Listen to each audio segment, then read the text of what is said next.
Hi everyone, my name is Veronica Rodriguez, and in this module, I chose to focus on bullying as a vulnerable student population. In early childhood settings, today I'm going to summarize the readings in the video, share what was new to me, discuss bullying policies, connect this topic, child development, and ACEs, and explain my stance based on my own classroom experience.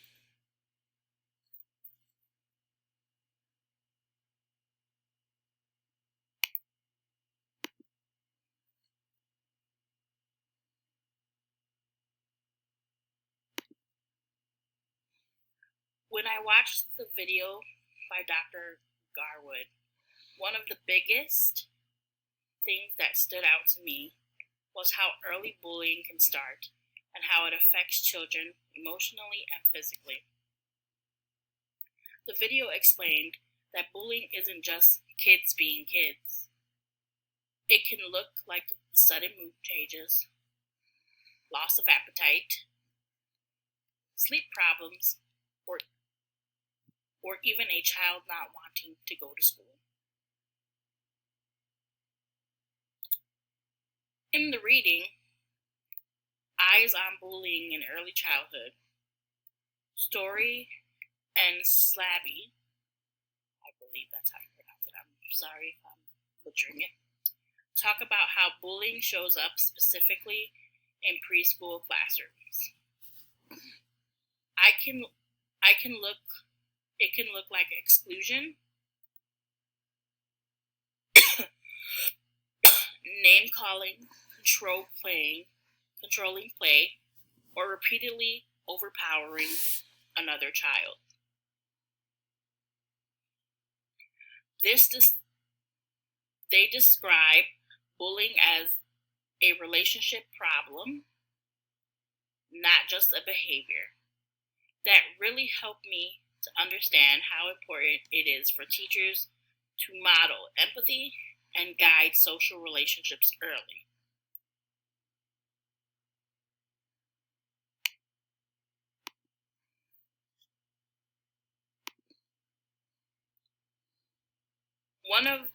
One new idea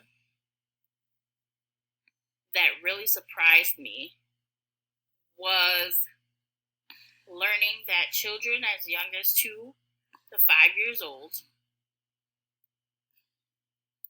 can already take on the roles like the bully, the victim, and the bystander. I always pictured bullying as something that happened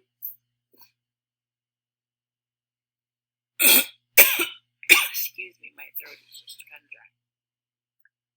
More in elementary schools or middle school.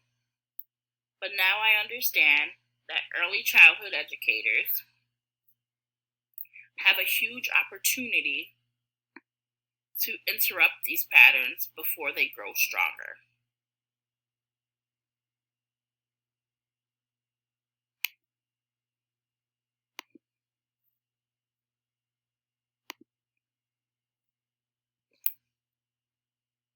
Looking at policies, Illinois' bullying prevention laws require schools to have reporting systems, consequences, and prevention plans. They also require staff training and communication with families. At the federal level, StopBullying.gov outlines laws and policies that guide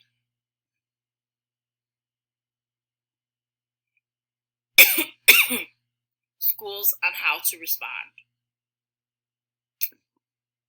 These policies are especially important for dual language learners, children with disabilities who may already be experiencing trauma.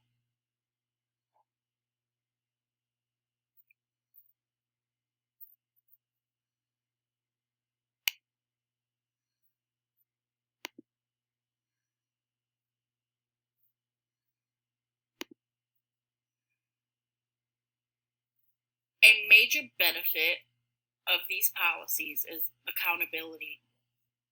Schools are required to document and address bullying, which helps keep children safe. Policies are to ensure that children are trained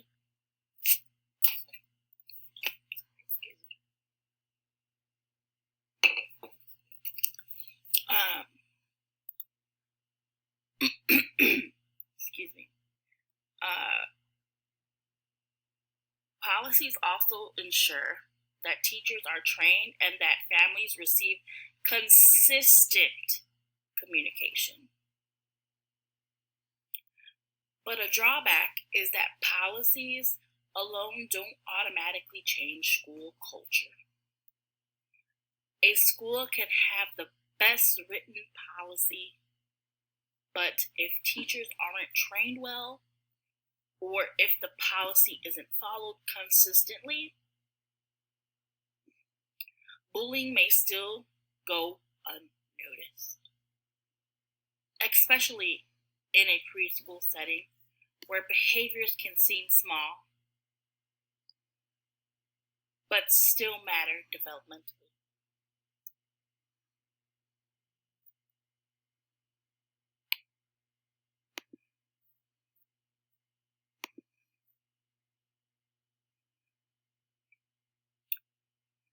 When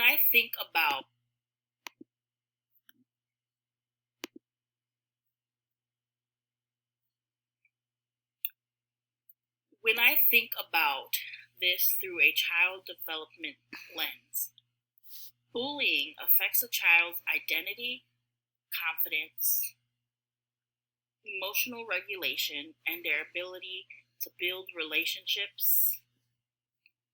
For children with ACEs, the effect can even be more intense. They may already be coping with stress or trauma, so bullying adds another layer of emotional strain. Positive teacher-child relationships act as a protective factor, helping buffer the impact.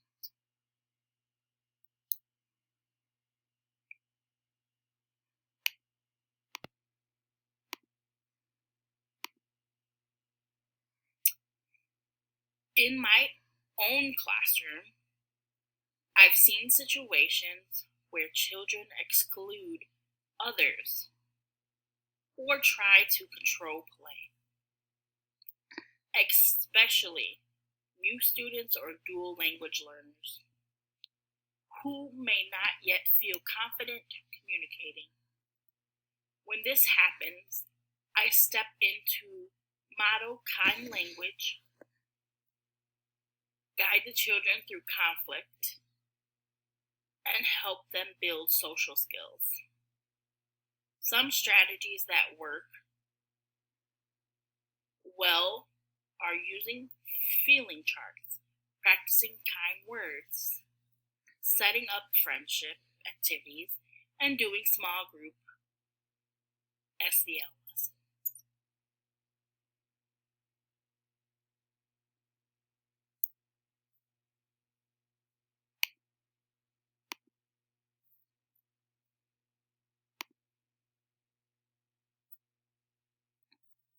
My personal stance is that while policies are essential, they are not enough on their own.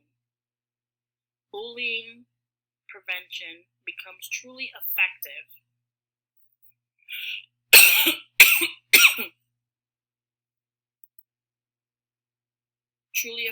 when teachers bring their policies to life by modeling empathy, guiding relationship building, and creating a classroom environment where every child feels safe and included.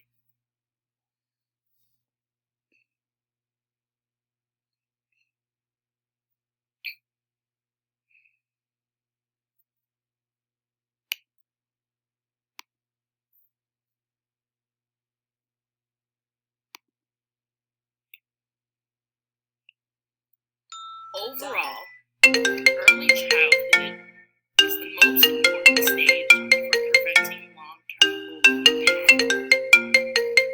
By stepping in early, teaching social emotional skills, and partnering with families, we can reduce the impact on bullying and support a healthier peer relationships. Thank you for watching. If you have any questions, post down below.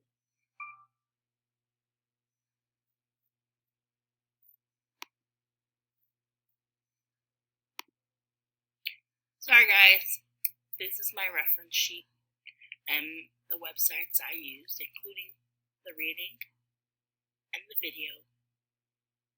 So, I hope you enjoyed!